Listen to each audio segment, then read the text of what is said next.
नमस्कार, आप सभी का स्वागत करती हूँ आपके अपने चैनल ज्ञानोदय में। तो जैसा कि आप सभी लोग जानते हैं कि हम पिछले वीडियो में हमने चर्चा की थी, किसकी चर्चा की थी हमने चर्चा की थी भारतेंदु युग के जो प्रमुख रचनाकार हैं, उनके जन्म कालों को क्रम से हमने पढ़ा था। ठीक है, तो अब ये आती है कि भारतेंदु युग की क्या विशेषताएं थी। ये सब आप मेरे पुराने वीडियोस में देख सकते हैं। मैंने न्यू प्लेलिस्ट क्रिएट कर दी। देखिए, मेरी दो प्लेलिस्ट हैं। एक मेरी पुरानी प्लेलिस्ट है, वो काफ़ी नीचे है, वो आपको मुश्किल से मिलेगी। लेकिन जो नई प्लेलिस्ट आप जो देखेंगे, जिसमें मैंने न्यू प्लेलिस्ट लिख दिया है अलग से, ठीक है, आधुनिक काल न्यू प्लेलिस्ट, उसमें आप जाएंगे तो वहाँ मैं पुराने और नए वीडियोस को मैं उसकी सेटिंग कर रही हूँ। तो उसमें आप क्या देखेंगे कि जो मेरा पहला वीडियो है वो मैंने फर्स्ट पे डाल दिया है, लेकिन उसके बाद में जो भारतेंदु युग की विशेषताएँ हैं, इसके अलावा भारतेंदु युग की जो पृष्ठभूमि बनी, वो सारी चीज़ें जो हैं मैंने उसके बाद मैनेज कर दी हैं। आप देख सकते हैं, आप वहाँ जा कर के पढ़ सकते हैं, आसानी से आपको समझ में आ जाएगी। उसके बाद भारतेंदु युग की जितनी भी रचनाएं हैं जो इम्पोर्टेंट, वो मैंने सभी आपको ट्रिक के साथ बताई हैं, वो भी आप देख सकते हैं, ठीक है, उसी प्लेलिस्ट में। तो आज मैं आपको जो है मुख्य बिंदु बताऊंगी भारतेंदु हरिश्चंद्र के बारे में, क्योंकि इससे बहुत ज़्यादा इम्पोर्टेंट क्वेश्चंस बनते हैं और बहुत सारी ऐसी इम्पोर्टेंट चीज़ें बताऊंगी जो वाकई परीक्षा उपयोगी है। ठीक है, इसके अलावा अगर देखा जाए कि भारतेंदु हरिश्चंद्र की जो रचनाएं हैं, जितनी मैंने बताई हैं उतनी काफ़ी नहीं है, मुझे अभी और भी बतानी है, तो उसके लिए मैं अलग वीडियो दूंगी ट्रिक्स का। ठीक है, तो सबसे पहले हम चलते हैं कहाँ कि भारतेंदु युग में भारतेंदु हरिश्चंद्र से संबंधित जो भी मुख्य बातें हैं, ठीक है, उनको पढ़ते हैं। तो देखिए, सबसे पहली बात कि भारतेंदु हरिश्चंद्र का जन्म कब हुआ। भारतेंदु हरिश्चंद्र 1850 ईस्वी में इनका जन्म हुआ। ये आपको फ्लैश की वजह से दिख नहीं रहा है, मैं इधर लिख देती हूँ, ठीक है। 1885 ईस्वी में उनकी मृत्यु हो गई, ठीक है। और देखिए कितना कम समय इनको मिला, उसके बावजूद भी इन्होंने हिंदी साहित्य के क्षेत्र में इतना महत्वपूर्ण योगदान दिया जो अविस्मरणीय है ना। तो ये जो है बहुत ही महत्व रखता है, इसीलिए इनके नाम से भारतेंदु युग नाम दे दिया गया है ना। और नव जागरण के दूत कहे जाते हैं ये। तो इसके बाद अगर हम देखें तो देखिए, इनके पिता का नाम गोपाल चंद था और ये बहुत ही उच्च कोटि के कवि थे, विद्वान थे, ठीक है। तो इन्होंने शुरू से ही अपने घर में जो है कविता का माहौल देखा था, है ना। वो जिस घर में जन्मे उस जन्म में उस घर में उनको बिल्कुल वही माहौल मिला काव्य पाठ का, ठीक है। उन्होंने एक उक्ति भी दी है इसके विषय में कि उन्हें शुरू से ही जिस घर में वो जन्मे उस घर में राधा नाम की कविताएं लिखी जाती थी।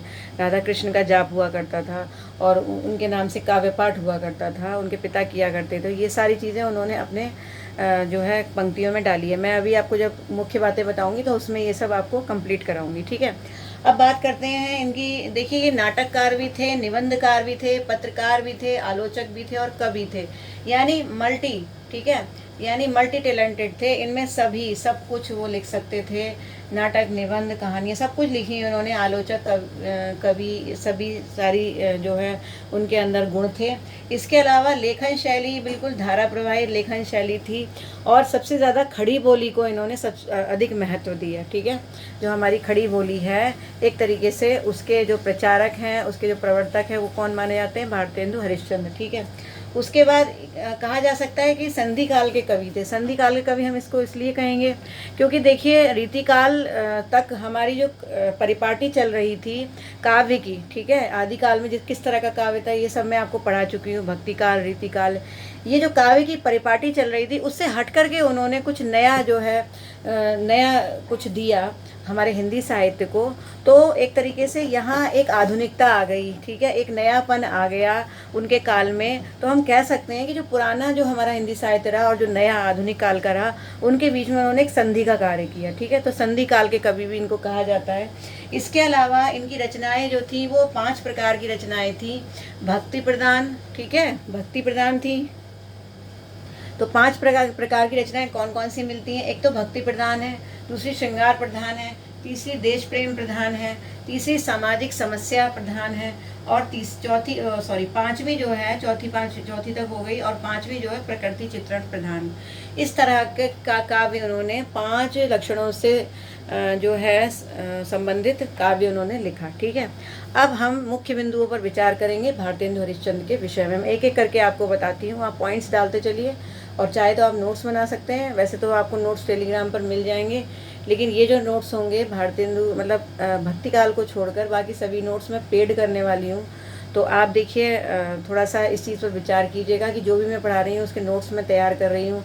तो कुछ सोच विचार करके आप अगर देखेंगे तो अगर आप मेरे टेलीग्राम ग्रुप पर जाकर देखिए, जो भी नोट्स हैं अगर आपको पसंद आते हैं तो आधुनिक काल के, इसके अलावा और भी कालों के जो नोट्स मैं तैयार कर रही हूँ धीरे धीरे आपको देती रहूँगी। लेकिन इसके लिए आपको टेलीग्राम ग्रुप से मेरे जुड़ना होगा, ठीक है। तो चलिए अब देखते हैं आगे विशेषताएं। तो देखिए, पहला जो मुख्य बिंदु बनता है वो ये है कि कौन सी काव्य प्रवृत्ति भारतेंदु युग की नहीं है, ठीक है। देखिए, बड़ा अच्छा क्वेश्चन है और इस तरीके से 4 ऑप्शन आ सकते हैं: राष्ट्रीयता, सामाजिक चेतना, स्वच्छंदता और समस्या पूर्ति, ठीक है। तो इसमें तो आप ये तो अच्छे से गांठ बांधकर याद कर लीजिए कि समस्या पूर्ति, ठीक है, समस्या पूर्ति तो सबसे बड़ी विशेषता है भारतेंदु युग की, ठीक है। जितनी भी विशेषताएं हैं उसमें मुख्य विशेषता क्या है? समस्या पूर्ति, ठीक है। समस्या पूर्ति की जो प्रवृत्ति थी वो हमें भारतेंदु युग में मिलती है सबसे पहले। अच्छा, अब इसके बाद में आती है राष्ट्रीय सामाजिक चेतना, ये भी थी, ठीक है। ये तो आप जब अगर भारतेंदु युग का आप काव्य पढ़ेंगे तो बिल्कुल आपको जो है दिखती है। इसके बाद में स्वच्छंदता, स्वच्छंदता जो है इसका लक्षण नहीं है, ठीक है। हालांकि मैंने आपको बताया भी था कि जो बच्चन सिंह थे उन्होंने उसका काल विभाजन स्वच्छंदता के आधार पर दिया था, लेकिन अगर देखा जाए तो स्वच्छंदता जो है वो इसका लक्षण नहीं माना जाता है। तो इसका सही आंसर क्या होगा? स्वच्छंदता, ठीक है। उसके बाद अगला क्वेश्चन जो है वो बनता है तदीय समाज के संस्थापक कौन थे, ठीक है। क्या क्वेश्चन बनता है?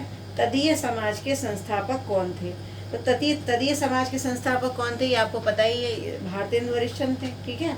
कौन थे? भारतेंदु हरिश्चंद्र। तो यहाँ हम क्या लिखेंगे? भारतेंदु। देखिए, मैं शॉर्ट में लिख दे रही हूँ, आप लोग नोट कर लीजिए। तदीय समाज के संस्थापक भारतेंदु हरिश्चंद्र। और ये जो तदीय समाज था इसकी स्थापना 1873 में हुई थी। कब हुई थी? 1873 ईस्वी में हुई थी। और एक विशेष बात और है 1873 की, मैं बता देती हूँ कि इसी वर्ष इन्होंने पेनी रीडिंग, ठीक है, पेनी रीडिंग नामक गोष्ठी का भी गठन किया था, ठीक है, पेनी रीडिंग। तो पेनी रीडिंग गोष्ठी का गठन भी 1873 में हुआ और तदीय समाज की स्थापना भी 1873 में हुई। तो ये आपको याद रखना है, ठीक है। उसके बाद फिर आता है भारतेंदु की खड़ी बोली में रचित कविताओं का संग्रह। भारतेंदु मैंने शॉर्ट में लिख दिया है। भारतेंदु की खड़ी बोली में रचित कविताओं का संग्रह। तो भारतेंदु हरिश्चंद्र जी ने जो अपनी खड़ी बोली की जितनी भी कविताएं थी, ठीक है, उनका संग्रह जो है रचित हुआ था उनका। तो उस संग्रह को हम क्या कहते हैं? ठीक है, उस संग्रह का नाम है फूलों का गुच्छा, ठीक है। तो इसका आंसर क्या होगा? फूलों का गुच्छा। ओके, चलिए अब इसके बाद अगला क्वेश्चन बढ़ता है भारतेंदु की काव्य रचनाएं किस भाषा में है। तो इसमें तो कुछ सोचने की ज़रूरत ही नहीं है। आपको पता है कि भारतेंदु ने जो है खड़ी बोली का सबसे ज़्यादा प्रतिपादन किया, सबसे ज़्यादा उनका जो समर्थन था खड़ी बोली के लिए था। तो अगर गद्य की बात करें तो खड़ी बोली, और अगर पद्य की बात करें तो भारतेंदु हरिश्चंद्र की जितनी भी कविताएँ हैं, मतलब पद्य जो था वो ब्रज भाषा में था, ठीक है। तो अगर आपसे गद्य पूछा जाए तो वो खड़ी बोली में, और अगर पद्य पूछा जाए तो वो ब्रज भाषा में, ठीक है। लेकिन अगर आपसे जनरली पूछा जा रहा है कि भारतेंदु की काव्य रचनाएं किस भाषा की थी, तो खड़ी बोली, ठीक है, खड़ी बोली मेन है। ओके, ये एक्चुअली भारतेंदु योग होगा यहाँ पर, ठीक है। भारतेंदु की काव्य रचनाएं किस भाषा में है, तो खड़ी बोली। उसके बाद है भारतेंदु जो थे वो किस मार्ग में दीक्षित थे। जैसे आपने पढ़े हैं कि कोई पुष्टि मार्ग के बारे में आप पढ़ा, भगवत कृपा के बारे में, ठीक है, भक्ति काल में। इसी तरीके से अगर बात करें भारतेंदु हरिश्चंद्र की, तो भारतेंदु हरिश्चंद्र जो थे वो भी पुष्टि मार्ग में दीक्षित थे, यानी भगवान कृष्ण के कैसे थे? वो परम भक्त थे। इन्होंने राधा कृष्ण के बारे में काफ़ी लिखा है अपने पद्य में। तो हम क्या लिखेंगे यहाँ पर कि भारतेंदु हरिश्चंद्र पुष्टि मार्ग में दीक्षित थे, ठीक है। उसके बाद क्या? समस्या पूर्ति किस युग की लोकप्रिय काव्य प्रवृत्ति है। अभी जस्ट मैंने बताया कि समस्या पूर्ति अगर आ जाए तो भारतेंदु युग में आएगा, ठीक है। अच्छा, समस्या पूर्ति क्या होती है ये आपको पता है? ये नहीं पता होगा, चलिए मैं आपको लास्ट में बताती हूँ, ठीक है। अब इसके बाद आगे चलते हैं। भारतेंदु को भारतेंदु की उपाधि कब मिली? ये बड़ा अच्छा क्वेश्चन है कि भारतेंदु को भारतेंदु की उपाधि कब मिली। देखिए, एक मज़े की बात ये है यहाँ पर जानने लायक, मैं आपको इसके पीछे की कहानी बताती हूँ कि राजा शिव प्रसाद सितारे हिंद जो थे वो इनके गुरु थे, ठीक है, मतलब साहित्य गुरु इनको मानते थे। लेकिन गुरु और चेले में ठन गई। क्यों ठन गई? क्योंकि जो भारतेंदु थे वो वास्तव में हिंदी के पक्षधर थे, है ना, खड़ी बोली हिंदी के पक्षधर थे, शुद्ध हिंदी के पक्षधर थे। जबकि जो राजा शिव प्रसाद सितारे हिंद थे वो हिंदुस्तानी के पक्षधर थे। हिंदुस्तानी का मतलब उर्दू मिश्रित, उर्दू फारसी मिश्रित जो हिंदी होती है उसके पक्षधर थे। तो इन्होंने जो है अपनी खड़ी बोली का, शुद्ध हिंदी का समर्थन किया, जबकि वो जो है हिंदुस्तानी का समर्थन करते थे। तो वो जो है दोनों में इस मामले में बिल्कुल भी नहीं पड़ती थी, ठीक है। तो उस समय क्या हुआ कि शिव प्रसाद जी को उस समय लोगों ने सितारे हिंद की उपाधि दे दी, ठीक है, सितारे हिंद की उपाधि दी। अब सितारे हिंद अगर देखा जाए तो ये शब्द कैसा है? ये उर्दू का शब्द है, ठीक है। तो लोगों ने इस चीज़ पर प्रतिक्रिया व्यक्त की। तो उन्होंने कहा कि सितारे हिंद जो है, तो सितारे हिंद आप इसका अर्थ निकालिए, ठीक है, आप इसका अर्थ निकालिए क्या है, क्या निकलेगा। तो उसी के आधार पर उन्होंने प्रतिक्रिया स्वरूप जो है उनके समर्थकों ने, उनके फैंस ने भारतेंदु हरिश्चंद्र के, तो उन्होंने प्रतिक्रिया स्वरूप भारतेंदु जी को किसकी मतलब भारतेंदु हरिश्चंद्र जी को किसकी उपाधि दे दी? किसकी उपाधि दी उन्होंने? भारतेंदु की उपाधि दे दी, ठीक है। तो भारतेंदु उनको उपाधि दी गई थी, ठीक है। तो उनका नाम पहले हरिश्चंद्र था, लेकिन भारतेंदु साथ में जोड़ दिया गया, ठीक है। अच्छा, ये जो घटना थी, जो उनको उपाधि दी गई थी, ये किस मैगजीन में छपी थी? ये भी बड़ी इंपॉर्टेंट चीज़ है, इसको भी आप समझ लीजिए।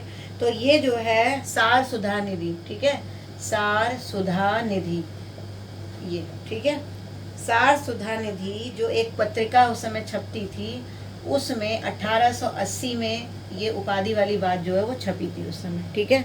तो ये आपको पता होनी चाहिए कि उपाधि की जो घटना थी किस में छापी गई थी? 1880 में भारतेंदु की उपाधि दी गई, और ये कहाँ छपी? सार सुधा निधि में, ठीक है। अब आगे चलते हैं। अब देखिए, थोड़ा सा मैं बता देती हूँ। देखिए, सितारे हिंद जो है, सितारे हिंद का मतलब क्या हुआ? हिंद का सितारा। सितारे हिंद का मतलब हुआ हिंद का सितारा, ठीक है। जबकि भारतेंदु का मतलब क्या हुआ? भारतीय चांद। तो दोनों मतलब मिलते जुलते हैं, लेकिन एक हिंदी में और दूसरा हिंदुस्तानी में है। तो वो प्रतिक्रिया स्वरूप दिया गया था उनको, ठीक है। इसके बाद अगला क्वेश्चन बनता है, भारतेंदु के साहित्य गुरु कौन थे? अभी जस्ट मैंने आपको बताया कौन थे, शिव प्रसाद सितारे हिंद थे। भारतेंदु ने किस नाम से उर्दू में रचनाएं लिखी थी? ठीक है, ये भी बड़ा अच्छा क्वेश्चन है। तो वो उर्दू में जो रचनाएं लिखा करते थे भारतेंदु जी, वो रसा नाम से लिखते थे, ठीक है।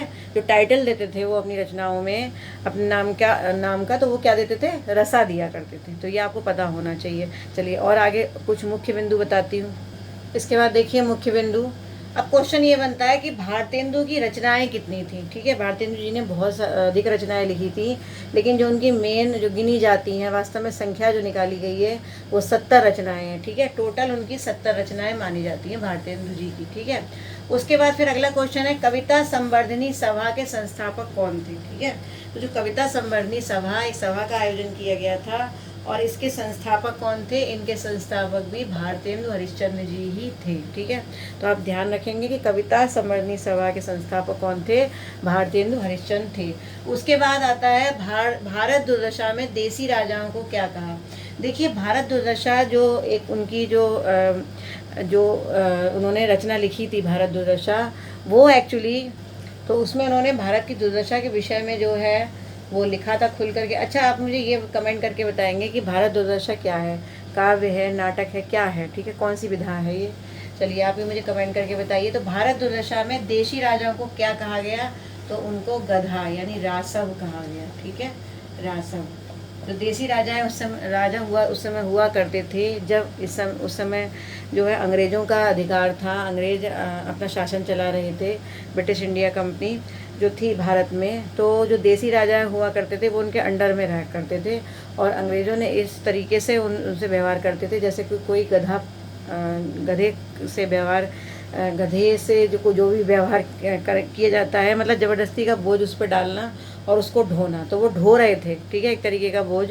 तो इसलिए जो है उन्होंने गधा कहा था, ठीक है, देसी राजाओं को। आपको पता है कि रेजिमेंट्स वगैरह हुआ करते थे अंग्रेज़ों के ज़माने में, तो वो जो है वो कहते थे, अंग्रेजी जो अंग्रेज़ लोग हुआ करते थे वो उनको तरह तरह की सुविधाएं दिया करते थे, और उन सुविधाओं के बदले में वो अपना जो है स्वार्थ पूरा किया करते थे देसी राजाओं से, तो इसलिए उनको गधा कहा है। ठीक है, अब उसके बाद आगे चलते हैं। फिर अगला क्वेश्चन आता है, विजयिनी विजय पताका कब और क्यों लिखी गई। ठीक है, ये बड़ा अच्छा क्वेश्चन है। तो विजयिनी विजय पताका जो रचना थी वो वास्तव में कब लिखी गई थी, जब 1882, ठीक है, इसका जो सन है वो है 1882। 1882 में जब अंग्रेजों की मिस्र पर विजय हुई थी। ठीक है, अंग्रेज जो है वो मिस्र में जीत करके आए थे, तब भारतेंदु जी ने अंग्रेजों की विजय पर ये रचना लिखी थी। इसका नाम था क्या, विजयिनी विजय पताका। ठीक है, ये एक इम्पोर्टेंट बात है। और इस विजय ये क्यों लिखी क्यों थी, उन्होंने अंग्रेजों के लिए नहीं लिखी थी एक्चुअली, ये वास्तव में इसलिए लिखी थी क्योंकि भारतीयों का बहुत बड़ा योगदान था। ठीक है, इसमें इसलिए वो लिखी गई थी। भारतीयों ने बहुत बड़ा योगदान दिया था उस युद्ध में। अब इसके बाद आगे चलते हैं। फिर क्या है, रिपनास्टक क्या है। ठीक है, रिपनास्टक के बारे में अगर आपसे पूछा जाए तो रिपनास्टक क्या है, ये जो है कब लिखी गई रिपनास्टक, ये 1884 में लिखी गई थी। ठीक है, 1884 में इन्होंने लिखी रिपनास्टक, और इन्होंने लॉर्ड रिपन जो था उस समय का जो गवर्नर जनरल था, तो लॉर्ड रिपन की प्रशंसा में इन्होंने रिपनास्टक लिखी थी। ओके, तो ये भी बहुत अच्छा क्वेश्चन यहाँ से बन रहा है। उसके बाद बंदर सभा का नायक और नायिका। तो बंदर सभा क्या है ये भी समझ लीजिए। देखिए, बंदर सभा जो भारतेंदु जी ने लिखी थी वो वास्तव में एक उर्दू में एक नाटक है। ठीक है, उस नाटक का नाम है इंद्र सभा। ठीक है, इंद्र सभा। तो वो उर्दू नाटक इंद्र सभा के अनुकरण पर उन्होंने क्या लिखी, बंदर सभा। ठीक है, तो बंदर सभा का नायक जो था वो कौन था, बंदर था, और जो उसकी नायिका थी वो कौन थी, वो वास्तव में शुतुरमुर्ति। ठीक है, उसका नायक बंदर था और जो नायिका थी वो शुतुरमुर्ति थी। ठीक है, तो ये मैंने आपको बताया। और किसके अनुकरण पर लिखी गई थी, इंद्र सभा के। कविता खड़ी बोली में इनकी कौन सी, मैंने आपको बताया इन्होंने सब जितनी भी कविताएं हैं सब ब्रजभाषा में लिखी है, लेकिन भारतेंदु जी की जो कविता है जो कि खड़ी बोली में है, एक कविता है जो कि खड़ी बोली में है जिसका नाम है दशरथ बिलाप। ठीक है, दशरथ बिलाप, ये किस में लिखी हुई है, खड़ी बोली में।